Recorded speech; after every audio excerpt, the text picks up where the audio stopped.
Hey YouTube, hotter than the dickens out here. So today I'm going to change my chain. So there's a couple different ways you can measure to see if your chain's wore out, but typically I just go by mileage or by feel when I start noticing that the chain isn't meshing right. So I have this tool here, which you probably couldn't find in a million years. This is Park, a chain checker, CC1. They don't make this as far as I know. They make a CC2 and another one. But this is old school, but it works. So we're going to start on there, and you twist this, and it's either a go, even though it has some numbers on the scales, but basically it's no go or go, and this chain is fully in the red. So general rule of thumb is you don't want to let it stretch to the 1%. So right now this is at the end of its life. It's probably 3/4% to 1%. Once you get beyond the 1% stretch, that means the length of the chain is increased 1%, which would be literally could be as much as 2 lengths. But then it's time to change the the chain. So here's what I bought. I bought the SRAM. I didn't want to use a KMC. I don't like KMC chains per se, and this is a real no-name. So it goes by how much the chain is stretched rather than what it appears to look like. So it comes in a fancy box with the darn dings, right? So it comes with a power link, and it does have instructions here. Typically these chains have some lubricant on them.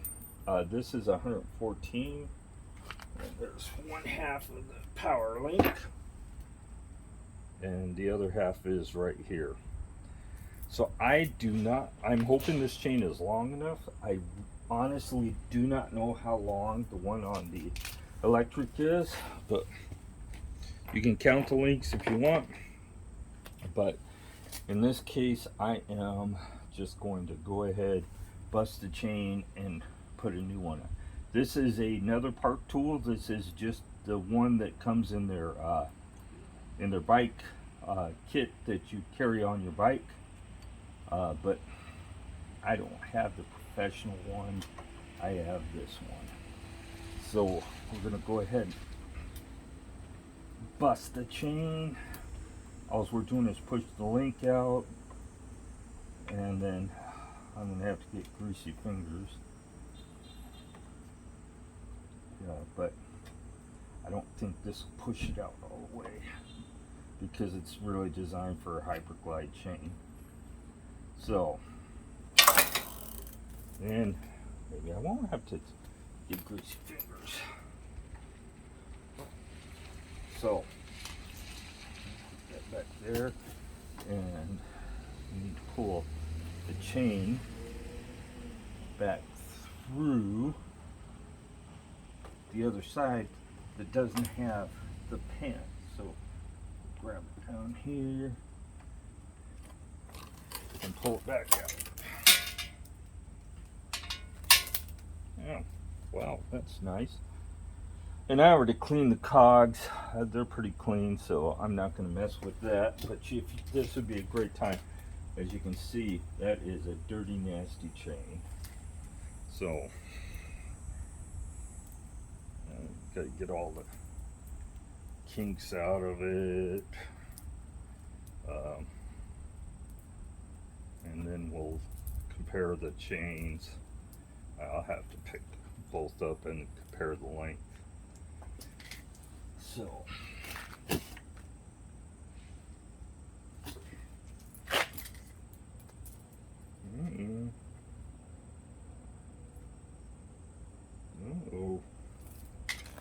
the one on the Lectric appears to be quite a bit longer.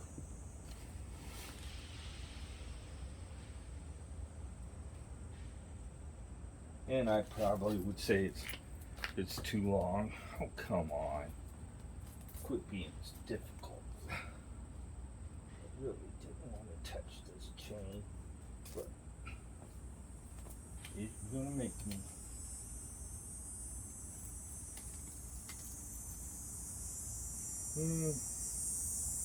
It's a good 5-6 lengths longer, but we're not going to worry about that's what that. We'll see once we get it on the bike whether or not it is long enough. So, as you can see, we don't really need it on that end, so we need to feed it through this first cog,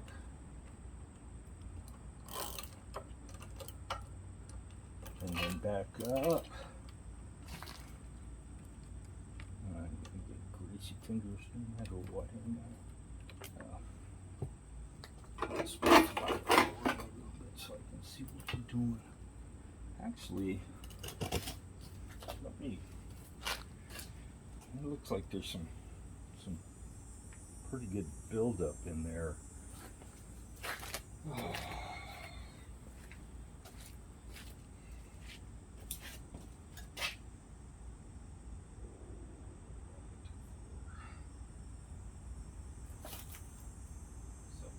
In there and push that dirt out of the way for now, since I don't have no brake cleaner right now, so this is what I'll just use what I would normally just spray some brake cleaner on it, because these cogs aren't really lubricated. So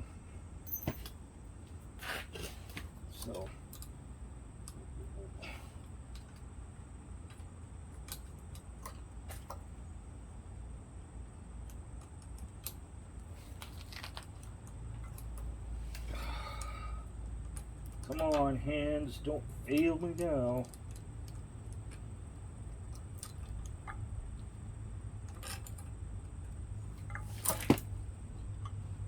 So, go.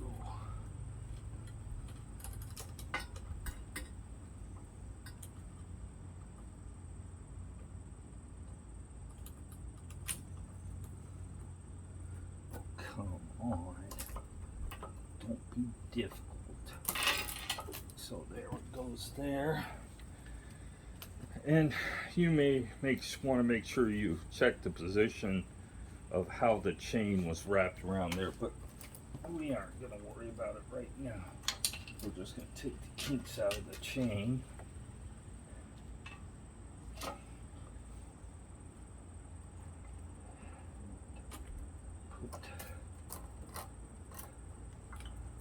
In the appropriate position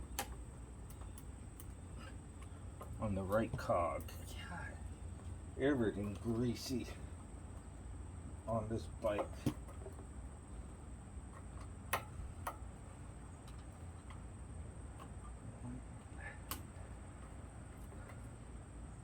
Right now it's caught on the back side of the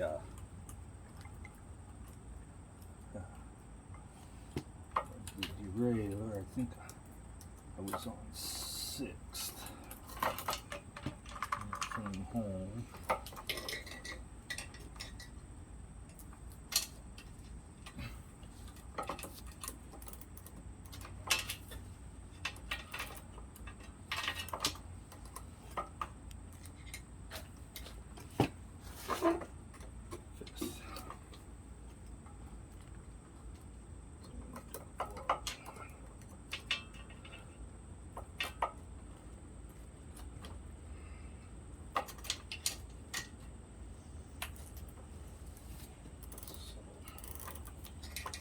We're not going to put this on the cog yet. So, when I took that chain apart, one of the donuts actually fell out. So,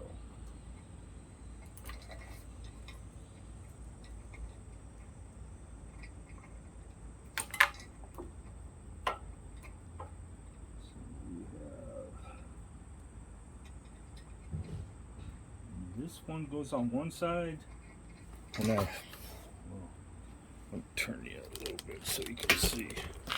So this power link, one goes in the back and one goes in the front, and then you get them lined up on the holes, and then you can pull, or you could just put it on the bike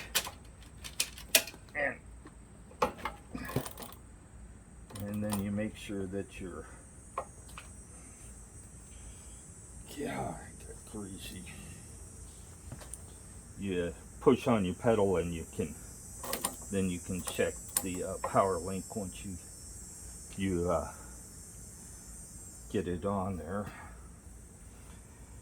Where is my power link?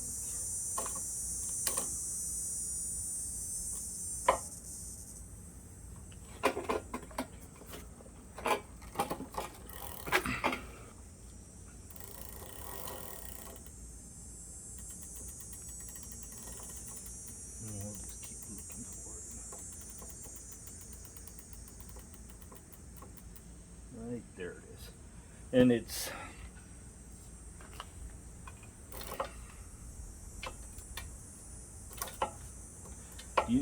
if you don't have enough hand strength to do it, then you're gonna need to use the pedal. You just put it together the best you can, pull on it a little bit, and crank the crank arm to lock it in. So let me show you where we're at. We're right here is the power link, and as you can see, it's already fully seated. So that's it. And this chain is quite a bit smaller, shorter than the other ones. So we got probably an extra 2 or 3 links on that. So you're gonna stay here, and I'm gonna go out and attempt to put this in first gear, and then we'll come back and bring it back and see and I'll tell you whether it worked. I'm not going to be gone from the video very long.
So, I'm going to bring the bike back into view for you guys.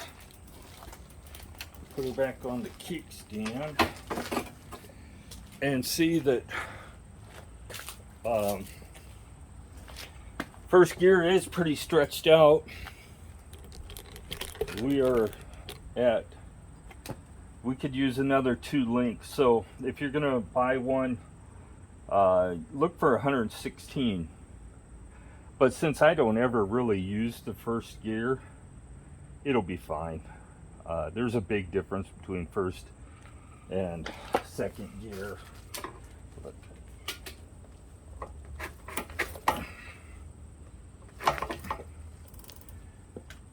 So, yeah, we're pretty much at the limit. So, and if, just so you guys know, I'm not going to worry about it because I don't use these upper gears, but it still does shift into it. So, and a shorter chain actually is better than a too long of a chain. So we're gonna leave it at that.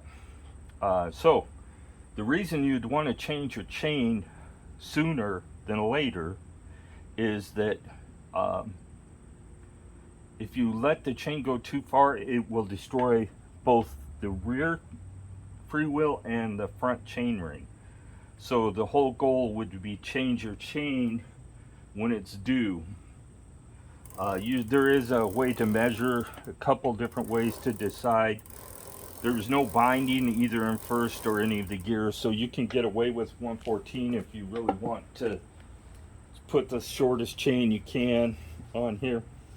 I would go with a 116 but I wasn't sure and I didn't feel like touching the greasy chain to figure out what length it was, and you can count lengths if you want, but my guess is that's a 119, but 116 would be more appropriate. So this is a 1/2 by 3/32 chain. It's for an 8-speed, and this is a SRAM one, which is going to be a little better quality. Let me see if I think it's an 830. A PC 830 chain. This one is 114 length, so you can go anywhere from 114 to 116. I would not go with 119 like originally came on the bike. That's just too long. The less you don't have less chain slap with this. Another way to preserve the longevity of your chain is never, and your derailleurs, never store it like you see it now with in the second gear. You always want to store it towards the bottom.